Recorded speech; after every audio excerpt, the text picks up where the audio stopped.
జ్ఞాపకం చేసుకుందాం. క్రీస్తు రక్తం దూరంగా మనం నీతిమంతులుగా మార్చబడ్డాం. నీతిమంతులుగా మార్చబడిన మనకి స్వతంత్రత ఉందండి.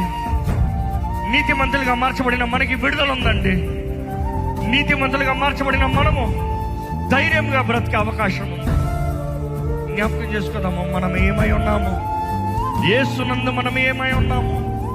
ఆయన ప్రేమలో ముద్రించబడిన వారిని, ఆయన ప్రేమలో రక్షించబడిన వారిని, ఆయన ప్రేమలో జీవిస్తున్న వారిని, ఆయన మహిమైశ్వర్యము చొప్పున మన ప్రతి అవసరత అక్కడిని తీర్చే దేవుడు ఉన్నాడు.